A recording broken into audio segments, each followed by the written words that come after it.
Hello, friends and fellow collectors. You have joined me for yet another Diecast Emporium Military Mondays episode, brought to you by my friends at SmallScaleHobbies.com. If you are into military models, really in any scale, be sure to visit SmallScaleHobbies.com. They have resin kits, already assembled kits, plastic kits, everything you can possibly think of is there, so be sure to check them out. And without Small Scale Hobbies, we would not have Military Mondays, so a huge thank you to them.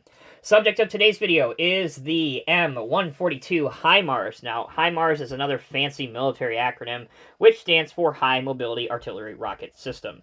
So this is a light MLRS, or multiple launch rocket system, that was started to be devised and worked out in the early 1990s and went into service in around 2009-2010. No one quite knows exactly for sure. If you can tell, and if you're familiar with military vehicles, modern U.S. military vehicles more specifically, you'll notice that it is mounted on an FMTV truck frame, which is the family of medium tactical vehicles, so your 2.5, your 5-ton trucks, etc., etc. You'll notice the cab, the wheels, the frame, engine, transmission, a lot of the same stuff is shared between the models. So, what is this primarily used for? Well, it's used as a rocket launcher or artillery support system.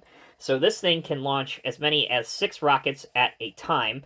Now, it can carry a few different types of weaponry. So it can fire 6 of the MLRS rockets, which again is the multiple launch rocket system. It can fire 1 M140, which is the Army Tactical Missile System. That's a ballistic missile, basically, which if need be, and it'll probably never happen in our life, thank God, but that does have that is the weapon that could carry a nuclear payload if necessary.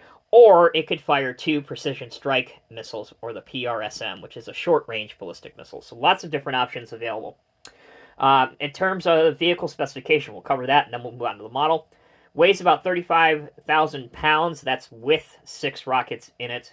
Length is about 23 feet. The width is about 8 feet, and the height is about 11 feet. It only takes a crew of 3 to operate the HIMARS, which is pretty impressive for a vehicle of this size and this complexity. It is powered by a Caterpillar 6.6-liter, 290 horsepower engine, and it can go maximum speed of around 60 to 65 miles an hour. Okay, enough about the real vehicle. Obviously, I think we get it at this point. Let's now move on to the model. So this is an Artitec 187 resin model that, if we move the model out of the way for a minute, I'll show you the box, instructions, etc. Here is the box.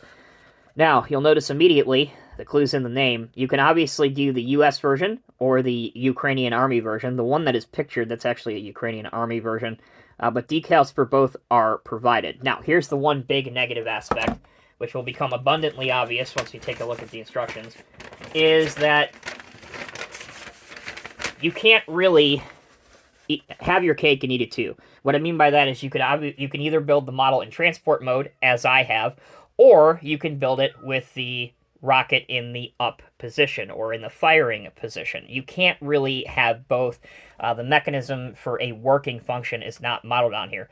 That said, if you are a skilled modeler, you can probably devise a system that makes it both, but unfortunately, you can't do it straight out of the box. So here's some of the instructions. It is kind of step-by-step.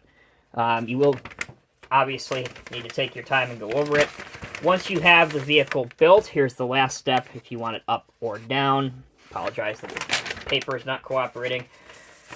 You can then determine if you want the US version, which is nicknamed Boston, the Ukrainian option, or the Ukrainian option 2. The Ukrainian one in the middle, again, is the one that's on the box with the smiley face. And finally, there's the full decal layout. Speaking of which, here are the decals. That's what the decals look like. So they are pretty small, but they're nice. And here's a photo-etched set.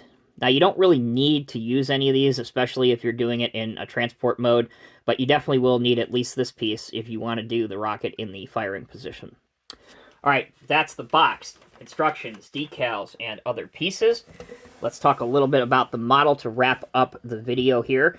I personally am quite pleased with how this turned out. It is not perfect. It doesn't have all the bells and whistles on it, obviously. It does come with mirrors, ladders, antennas, various other detail pieces, but for time constraints, in order to get this video out on time, I didn't have time to put it on.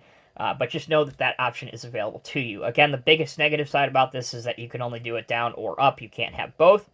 I painted mine in Tamiya Light Sand, which I believe is TS46, a great color. I have also seen these in the real world painted straight green, and I believe some that are stationed in Europe are in the NATO 3 camouflage, the older ones. So a few different camouflage options, or not really camouflage options, but livery or paint options are out there to you. So I did do a new paint for the windows, just because there are no clear plastic pieces included with this model, so you kind of have to get creative. Or, if you're really skilled, which I am not, you can cut them out. So I used this paint, which is a chrome silver X11 lacquer paint by Tamiya. I think it does the job okay, and again, for a 187 scale model, it's not that big of an issue to me. Tires are painted in black rubber. You'll notice that I actually painted the tires black first, and then I went over with the tan for the hubs.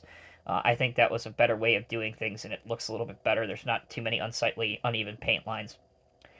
But that's pretty much it, guys. That'll do it for this review. Again, if you want to pick up one of these M142 HIMARS, or the High Mobility Artillery Rocket System, you can pick it up from smallscalehobbies.com. There is a link in this video's description. All you got to do is click on that link. At the time that I'm filming this review, they retail for about $38, which again is not bad for a resin kit of this quality. So if you want one, they're out there. I would encourage you to pick up one, and I think I might pick up a second one, definitely, as I said already, and do it in the firing position, just so I have a sample of both. Again, thank you all so much for watching. If you enjoyed this video, please like and comment. If you have a question that I haven't already addressed in this video, please leave it down in the comment section below. And finally, before we sign off, if you look at your screen right now, you can click on the playlist of Military Mondays videos, which has every single Military Mondays installment that I have ever filmed to date in order if you want to binge watch them or get yourself caught up.